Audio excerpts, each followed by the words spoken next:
Hey, Dragon Slayers. It's been about maybe 2 hours or so since my last meal. Didn't have a big meal. That's why I'm only at 80. Plan to eat some, real food soon in a second. So today is all about asking the question if gluten free snacks in general or gluten free things are healthier for you. Well, while going gluten free can be a lifesaver for people that are suffering from celiac disease, or if you have some sort of like gluten sensitivity. The gluten free treats at your supermarket aren't always a bargain when it comes to your health. Many of the gluten free treats have just as much sugar, if not more, and they're gluten filled than the gluten filled counterparts. So you've got flours in place of wheat and often significantly more calories and not lower carbs. It's kind of a conundrum. So many of the foods that we think are healthy really are not healthy for us. The majority of the products that are created specifically and marketed as gluten free generally tend to be way more processed. They contain way more calories and added sugar, have less fiber and protein than similar products that contain gluten. And this comes from a registered dietitian named Laura Burak.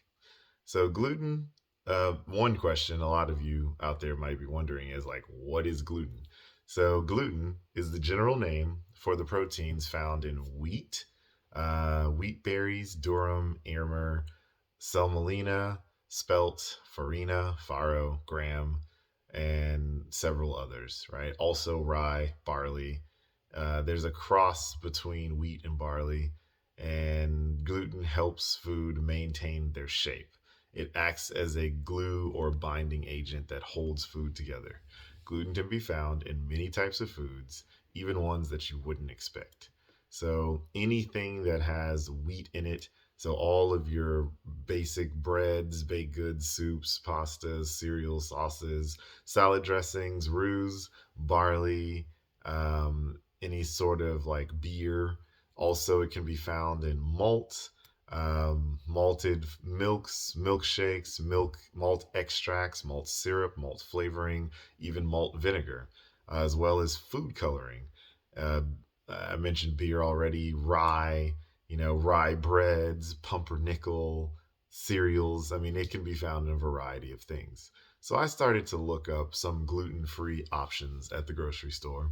And I compared the Kellogg's Eggo waffles, like the regular blueberry waffles. Serving size is two waffles, it's 70 grams. Total carbs is 29 grams, and dietary fiber is less than one. So we're just going to call it 29 grams of carbs per serving. And then I tried to find the healthiest gluten free equivalent I could find. And I found Nature's Path organic buckwheat wild berry gluten free waffles. It's a mouthful. So, two waffles again are 70 grams serving size. So, they're equal in serving size. It has 40 carbohydrates.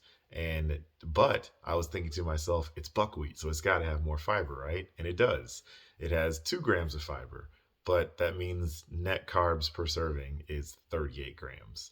So the natural, organic, buckwheat, wild berry, gluten free waffles are more carbs or higher carbs than just a regular Eggo waffle. You're better off not eating gluten free snacks. I mean, even if you have celiac, you're still better off not eating gluten free snacks. You should follow a more carnivorous diet, which is naturally gluten free anyhow. And you should be avoiding snacks of any kind. And if you're really craving something that is healthier but also gluten free, as usual, you can make it yourself. In the description below, I linked a low carb, gluten free waffle recipe that's pretty darn good. So that's what I've got for you guys today. Don't forget to like and subscribe. And remember that together, you and I will slay the dreaded diabetes dragon.